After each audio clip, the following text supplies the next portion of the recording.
нийтээрээ нэг гимгүүд залууг цовдлох гэж байгаа бол би үгүй гэж хэлнэ. Өөр яриад ах юм байхгүй. Хүний олон хүнээ барьдаггүй юм аа. За сайн бацгааны үзэгчтэй. За энэ 7 хоногт бусдын гарт харамсалтайгаар амиа алдсан 16 настай охины хэргийн урьдчилсан хилцүүлэг болж өнгөрлөө. За тэгэхээр энэ урьдчилсан хилцүүлгийн эргэн тойронд болсон үйл явдлуудыг томилон ярилцгаая. Юуны түрүүнд урьдчилсан хилцүүлэг гэж яг юу юм бэ? Шүүх хурлаас ямар ялгаатай юм бэ гэдгийг бол мэдэх шаардлагатай болов уу гэж бодож байна.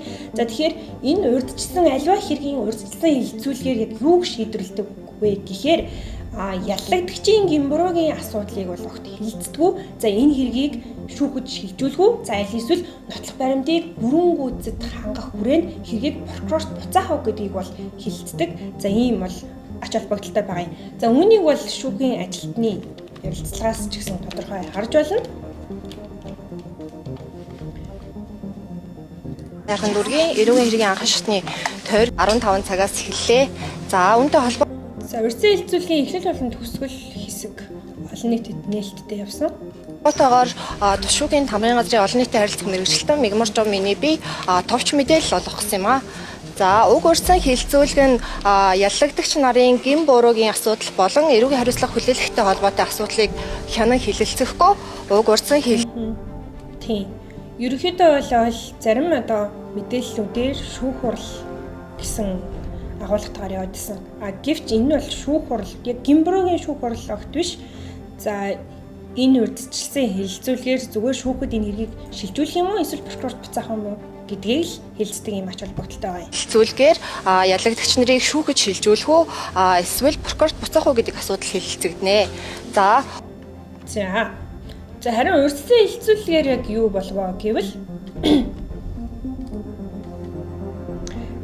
за яллагдагч ган эрдний өмгөөлөгч мэргэн мал урьдчилсан хилцүүлгийг хойшлуулах ийм хүсэлт гаргасан. Өөрөөр хэлбэл ээлжийн амралтай байгаа учраас урьдчилсан хилцүүлгийг хойшлуулах ийм санал гаргасан ч шүүх бүрэлдэхүүн бол урьдчилсан хилцүүлгийг үргэлжлүүлэхээр тогтсон байна.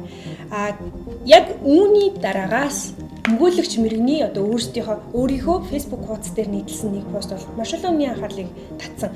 За тодруулах юм бол нийтээрээ нэг гимгүүд залууг цовдлох гэж байгаа бол би үгүй гэж хэлнэ. Өөр яриад ах юм байхгүй. Хүний олон хүнээ барьдаггүй юм аа. Гэсэн пост бол цахим хуудас дээр оруулсан яллагдагч ган эрдний өмгөөлөгч мэргэн өөрийн хувийн сошиал аккаунт дээр ийм пост оруулсан байна. Энэ бол маш олон хүмүүсийн анхаарлыг татсан, бас нэлийн шүүмжлэл дагуулсан. За урьдчилсан хилцүүлгийн ерөнхий тойм бол нийтлэгдсэн байна.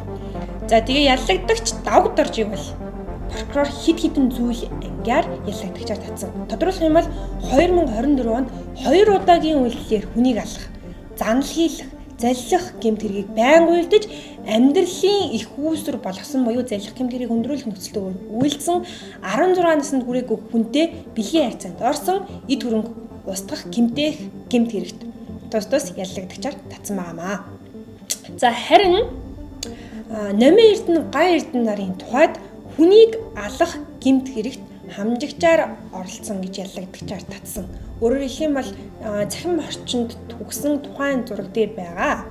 Тэдгээр хүмүүсийг ер нь бол хүн алах гэмт хэрэг хамжигчаар оролцсон боломжтой байна, үндэслэлтэй байна гэж яллагдагчаар татсан байна.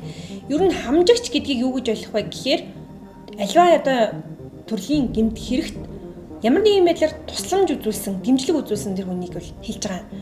Тодруулах юм бол урьдчилан амлаж бусдыг санаатай гэмт хэрэг үйлдэхэд дэмжлэг үзүүлсэн хүнийг гэмт хэргийг хамжигч гинэ гэж тодорхойлсон байдаг.